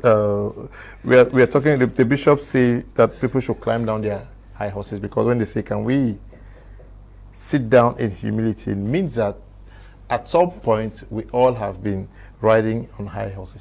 Yeah, the bishops, when you see the phrase that if we let us calm down in all our high horses, they acknowledge the fact that some people definitely must have the superiority, which is the state has the superiority. But however, let's just calm down and see how together get these people whom are our children, and see how we can reconcile for peace, for everybody to feel the nation that they love and enjoy. And now the bishops, they have observed that, when the major national dialogue took place, we are counting more than 5 years, and they have observed that things are not really picking up effectively as they ought to. They actually acknowledge a relative the relative calmness in some areas, but now they are saying that we should actually calm down from our high horses, because they also noted that their document that we cannot have true peace from the cemeteries, which means that we cannot say, okay, we use military force or we use amber force to say we must separate. We have been fighting that we must separate. How long? But how many persons have we lost? So the amber two are on their high horse that says that it is independent or nothing else. They too are on their high horse, because it's independent or nothing else. Now, if it's independent or nothing else, the question now is, could it be that they too don't want peace?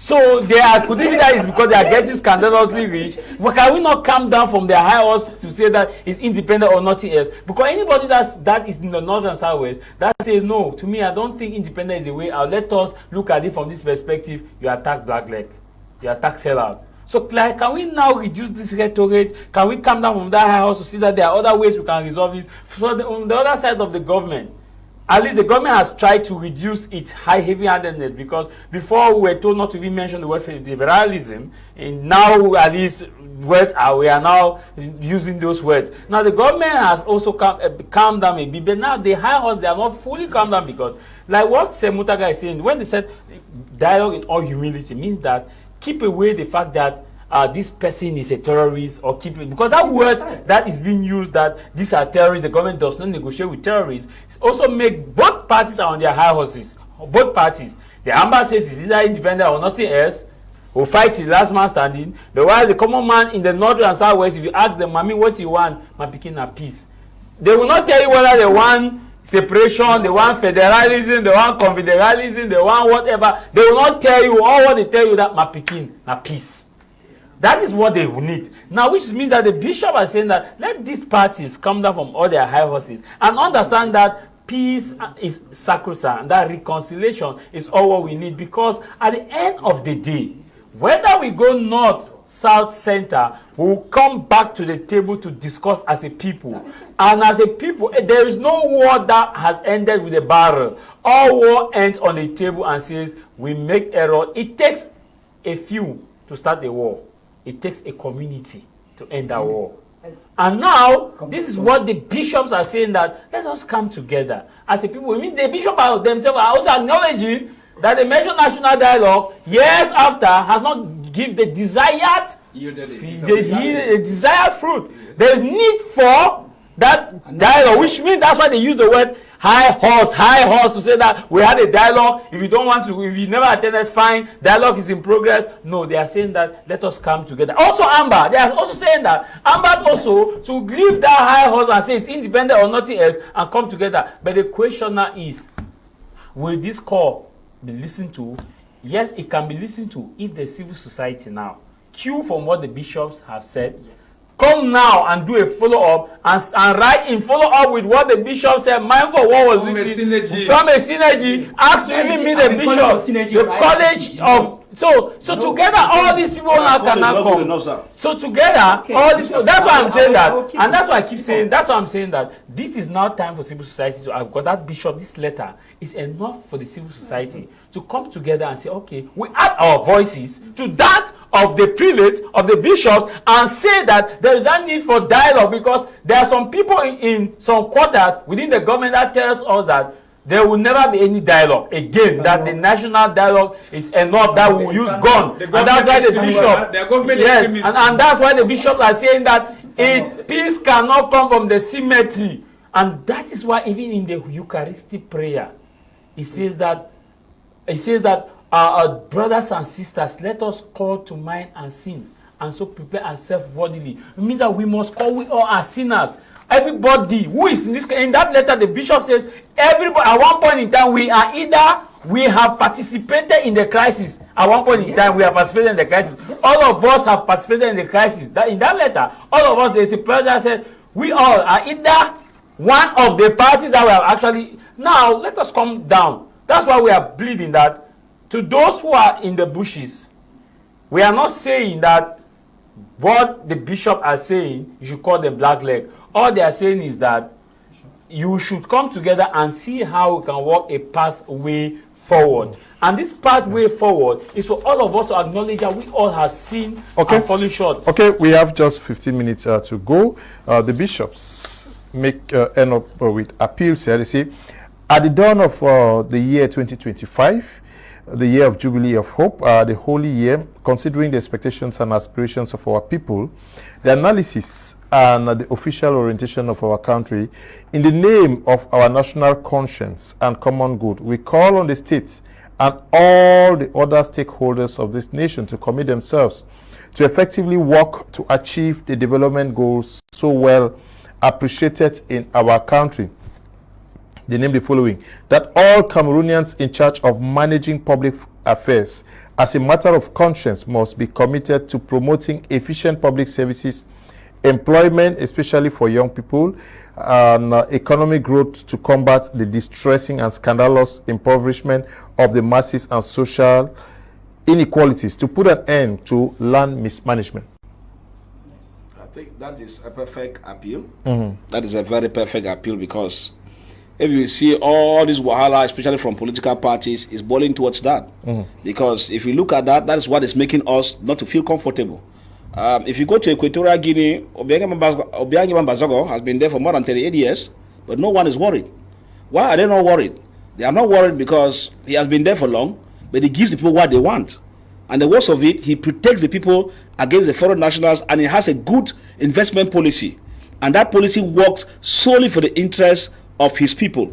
From the level of management, if I bring in a foreign company there, 3/4 of the managers must be from Equatorial Guinea. If you are employing, 75% of the workers must be from Equatorial Guinea. Now, when you look at all of this, even his Justice Department automatically favors. That's why Cameroonians go there, they cry foul. Because you go there, you have a problem with somebody from the country there, they go to the police get you and trash you up. Now, you will cry foul, but who asked you to come there? Who asked you to leave your country and come there? Now, you now discuss that with some of these things now, his policies are made in a way that people, they use themselves. Imagine how many of them are in the University of Boya, University of Amenda. Now, I'm explaining just to let you know that these scenarios is what is making them to feel comfortable. Now, when you get these appeals from the bishops, it should tell you that these are the things that are the major problems that cuts across. That if these things can be able to be addressed as per for the appeal, it means that we'll be able to improve upon our living conditions and the governance system. Now, imagine the aspect of accountability. That's what is killing us. And you see, every facet of what they have discussed has an interconnection with one point or the other, directly or indirectly. If you look at the aspect of accountability, now, why do you think people act with impunity? Because the aspect of accountability is lacking. A mayor, because probably the central committee put him there, he does not feel that he should give accountability to the people who are within his municipality, but he thinks that he needs to run to Yaoundé to see his godfathers and to tell them what he has done, leaving the people down. We are coming from where the street lights were put. I was surprised today. All of them are all bended. Then today they are removing them again. I mean, the solar street light. First of all, locally made. If you look at it, you know that it's a rough work. The what they call the traffic light that was there functioned only for about 24 hours. Disappeared to today. Now, and they give accountability to nobody. Why? Because these are the things the bishops are talking about. There should be an aspect of accountability. Wherever you are, in any field of life, whether you are a delegate or whatever, you should be able to account for what you have done. If we have all of these facets, as the bishops are saying in the appeal, I think the bishop will not be coming back to be declined or being concerned of a person standing in for a particular age. They will not be saying that. But if you see them frustrated, getting to this level, or even making mention of the fact that better the devil should even take and then we'll see what to do after, it's to tell you that the frustration is at a level that is even unbearable. Even today themselves, they prelate, and so they are having an effect of what is going on, and that's why you see them making these appeals. The next question we're asking is, will the appeal be heeded too? Because the appeal means it's just something you give. It's left for the person either to accept or not to come. And that is why, if you see, for the appeal we have here, now, you see now that I'm happy time for me tells me civil society up and down. I've not known the work they're doing. Maybe they'll start it now. But I'm talking it as an individual. And that's why I'm saying that if you do a job, and that job is not known even to me as a journalist, there's the question mark. But the bishop's own, I have known as a journalist. Okay. So change the formula instead of telling the bishops, change and follow their format and you'll be well. And just to wrap it up with the appeal, I think the way forward is simple. You give an approach of community, which you gave, which will not even work till the kingdom come. I'm repeating. Kenya, excuse me. Liberia, Rwanda, the scenario in Cameroon is different. The simple way forward, like Taj Jarvis said, it's not community. Because when you are community, do you have the power to call the amber to come? No. There's somebody who gave him the boy. He has his leader. If you hold that leader, the leader will bring him. But if you are talking as who, he will tell that you are black. Like so. At the end of it, please, we need peace, as the bishops have said. And the peace itself, with the appeal they have given, goes alongside with justice. I repeat, it goes alongside with justice because we are talking about peace here. A real peace to land. If there's no justice, we are blowing hot air. Because people have been injured. People's houses have been burnt. People need to start getting that, like the consultant talking about that. No, the compensation is there. The government start apologizing. The amber start apologizing. And before you know it, the justice gradually coming up. Those who were punished unjustly, they start getting compensation or being relieved and the situation being corrected. So the piece of thing here goes with justice. And if you follow this appeal here, which is optional for the government to take or not to take, it means that we'll be on a good footing. They make an appeal that to put an end to land mismanagement. You're in Fako, and we know what is happening in Bimbia. In Bimbia, I hope that we'll get to the guys of Bimbia so that we can discuss what is happening out there. I'll just read a communique that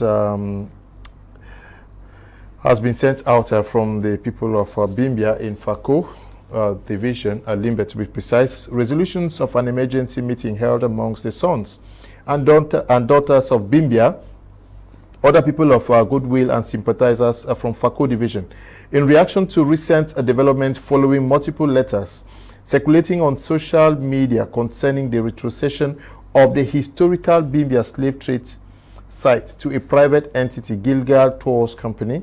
The sons and daughters of Bimbia, who convened on Monday, January 13, 2025, hereby resolve as follows: to unanimously reject the arbitrary retrocession of the Bimbia slave trade site to Gilgal Tours Company for a period of 50 years by the Ministry of Arts and Culture. We recall that the Ministry of Arts and Culture had previously embarked on a certification process which would see the site become a UNESCO World Heritage Site.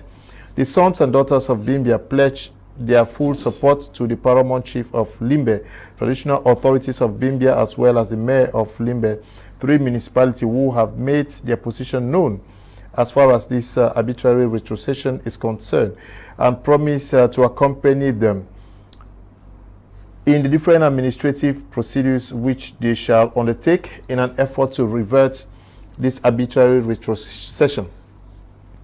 No indigene of Bimbia shall be part of the supposed ceremony scheduled to take place on the 14th of January 2025 at the Bimbia slave trade site. This applies to all dance groups from Bimbia. The sons and daughters of Bimbia shall present the current matter to the respective indigenous and cultural associations which they belong to in an effort to create awareness and adopt strategies aimed at stopping this trend which is becoming rampant in Fako division. We encourage other traditional authorities within the Limbe municipality and Fako division in general to demonstrate unity and solidarity by respecting the position of our traditional rulers who have decided to dissociate themselves from the above mentioned ceremony.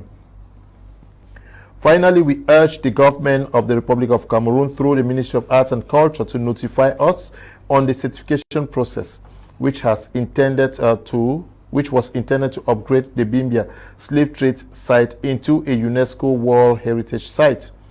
If this is no longer the case, we expect the site to be under the management of the Bimbia community or the Limbe 3 Council. Should the government insist conceding the management of this historic site to the private-owned entity, then the process must be fair and transparent, giving the indigenous people of Bimbia an opportunity to bid for the management of the site, which is on our ancestral land and which constitutes a major part of our history. Bimbia has resourceful and qualified individuals who are more than capable of efficiently managing the historic Bimbia slave trade site. I'm reading this in relation to one of the appeals. Which is a call for concern, because as you said, let me just cue in from Fako. You know, I told the other guys, like when I was following the land behind Bulu there, you know, I said, you hear a CIG tells you the of hectares of land in native area. Now, this is the same thing we find here. And I think that it's abnormal because natives should not allow that to happen. Who's playing gymnastics in Yaoundé? That is a UNESCO heritage site, for God's sake. Not yet. Not yet in the making, because they say it's in the process. And whether it's in the process or not, the fact that it belongs to the native, we cannot explain the magic that an individual or company will come and say they own it. So I think that be given to the council. It's supposed to be given to the council so that they can make it as a touristic site and and preserve it well. Okay. So I joined the chiefs of Limbe, Bimbia. Okay, we will stand by you. It will not happen. To put an end to land mismanagement, to ensure that Cameroon is no longer transformed into a permanent market for the cheap exploitation of some of its natural resources, the promotion of education and vocational training and support for business, improving public infrastructure, promoting security and justice for the population, the fight against corruption and crime. Yes, Mr. Kum Leonard, when we hear of the mafia, it's a mafia, I want to call it a mafia, it takes out memory lane to the Dikalo. You know the Dikalo incident here in Douala, where some unscrupulous government officials connive with private mafia dons to rob the people. You know the number of houses that were demolished here in Douala, and the people sent on, let me say, as refugees in their own homeland. Now, you know, when it has to do with sales of land, it is not for the ordinary citizens. It is for the big guns, those who have the money. You should not encourage it. Those who have the money. Not be encouraged. And this has always sadly gone with government officials who are supposed to protect the citizens being accomplices in the evil practice. What I think should be done at this particular juncture is to bring this particular case to the open. Yeah. The evil practice has to be condemned It must be. at large.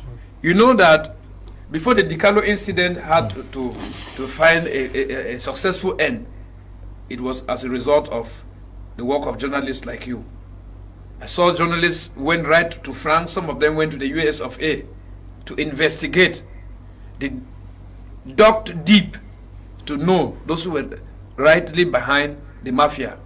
You know, the best way of putting an end to an evil is by exposing those who are behind. Yes, by exposing those who are behind. You denounce it and do everything possible to expose those who are behind.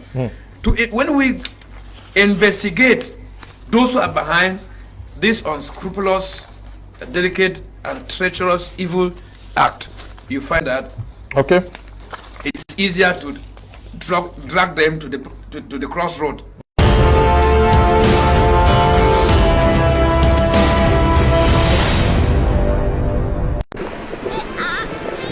Orange au top pour enflammer les fêtes. Yeah, yeah, avec Orange, ah ouais, ça donne. On va le feu parce qu'Orange nous met bien. Orange est sur le fire. C'était fin d'année. Ne fais pas de jalousie. Ne fais pas sorcellerie. Peut-être ces gens que t'envies en plus. On seulement souscrit au bonus. Dis seulement Dieu merci pour le souffle de vie.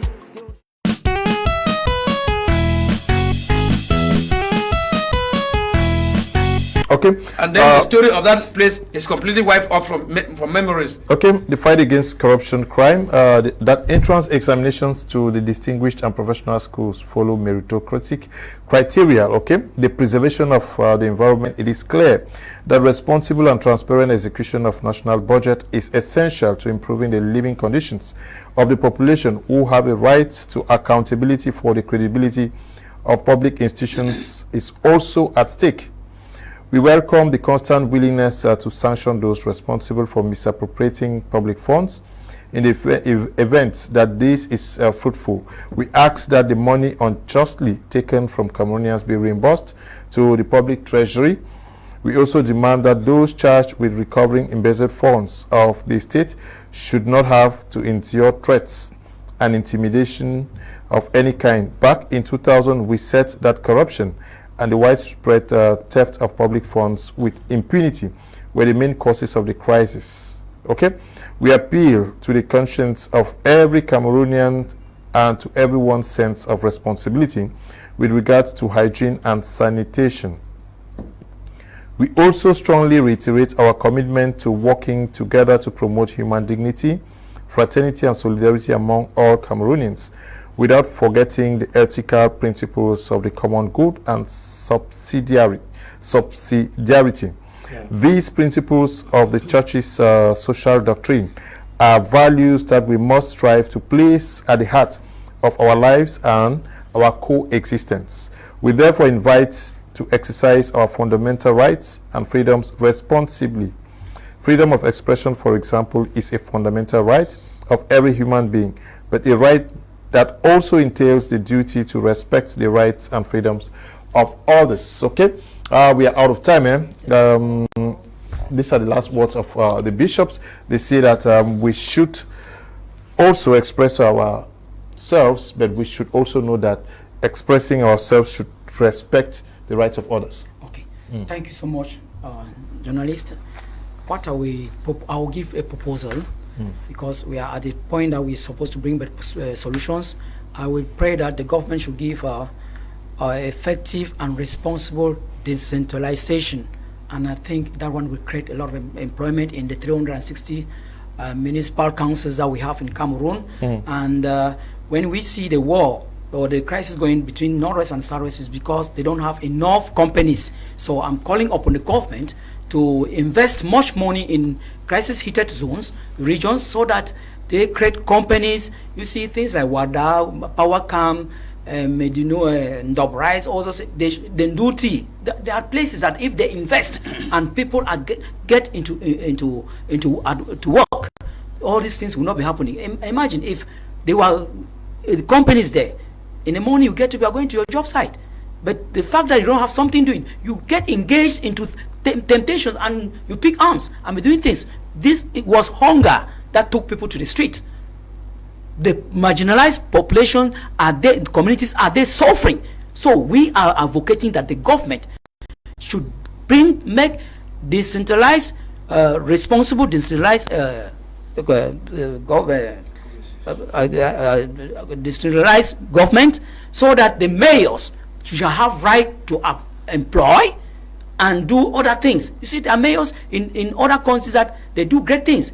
Imagine like a place like Monaco in France. When you hear of the mayor of Monaco coming to receive you, you should stand well. And you are respected.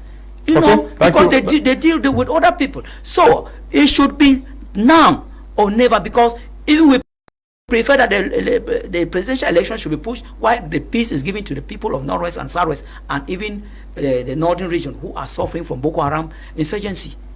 Yes. Should be pushed to when? They should push and give us let me 2016. 2026. We want peace. One peace. Okay. One peace. Thank you for coming, Jarvis. Thank you. One Thank piece. you, Mr. One piece. The concluding statement that the bishop made, the principle of subsidiarity, is a very fundamental principle within the church's social teachings. Subsidiarity means that take decision making should be at the lowest level possible and the highest level necessary, which means that where a small man is to take a decision, allow that small man to take that decision. Don't impose on that small man. And where the big man is to take a decision, the big man should take a decision into consideration to see that it does not affect negatively the entire society. That's why it's called subsidiarity, that everybody should be given a role. In context is decentralization. Within the normal context, decentralization and accelerated decentralization, that every office should be respected and people should be allowed to do their respective job. I want to also thank the bishops for coming out with this their position. Is kind of very laudable. I think that will go a long way to be a booster to political parties now and civil societies to now come together and say, okay, dear voters, you have heard, see, this is what we have seen, this is what we have been telling you, and this is what needs to be done. And conclusively, I think that the church now should start looking at preparing observers for the election, because the church has what it takes to have observers across all the polling units and polling stations. They did that in Congo, and that was what worked. It brought in transparency. It enables that where a political party could not be represented in counting, the church observers had the PV, which means that they could collate all the PVs and say that, okay, if party A claims they won the election, they win the election, it is a lie, because this is all the PV we had. And this level, it will encourage many people to go in to vote, because they understand that the church's observers will be more prudent, diligent, transparent than the famous Transparency International. Okay, we thank you too for coming. Yeah, thank you, Mr. Kum Leonard, for inviting me here this very evening. I think it's been a very cordial debate here. Let me use this opportunity to greet the wives, the children of the political prisoners of the CRM who are at the Kondengi Center prison. I'm thinking of Bibum Nisak, I'm thinking of Professor Alain Foguet, I'm thinking of Mr. Zambu Pascal, who even lost a wife. The wife was assassinated in Yaoundé. Why? He's still in prison, and his son was arrested by the regime in place and dumped in prison for something he doesn't know anything about. You can imagine the injustice that the CRM has suffered because of the present regime. So I equally would want to use this opportunity to greet the fawn of my village, to whom I'm one of his notables, and to thank him for the mere fact that he has decided that they should revamp the Village Development Association. So like I told you at the beginning of this program, the national coordinator, Mr. Nji Fidelis, is working hand in glove with other elites to ensure that they carry out elections in all the other branches for the general come together that will be Mr. Nji Fidelis. The general come together will be in the month of February. I'm quite sure my Major Prime will be invited to cover the event. Okay. The Kangaroo Man, thank you for coming. It's my pleasure being present here. I've gotten the proposal from TAR for me. I've gotten the proposal and appeal from TAR My Jarvis. To me, all those proposals, the Frenchman call it akele. There's no time for those proposals to be implemented. So simply, people just register. The clock is ticking. Yaoundé is tired. We will just help take their luggages and put them somewhere along the Lawara is in Glemonduka. They just rest. So special greetings to I want to thank the Prime Minister, as I keep saying, and the Director of Civil Cabinet at the Prime Minister's office for responding to my worry. I keep thanking them because, as I said, it's a kangaroo system, but there are some people who are not all that kangaroo inside.